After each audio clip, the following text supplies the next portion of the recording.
कसले जित्छ कसले हार्छ कसैलाई मतलब छैन तर बाख्रो ब्याएन भने बोको कुटो चाहिँ पाइँदैन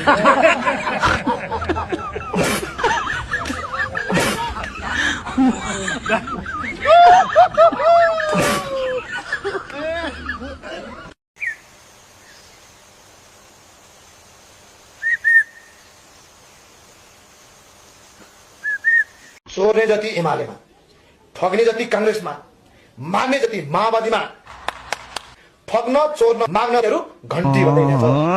ठग्न चोर्न माग्नेहरू घन्टी बजाइरहेछ।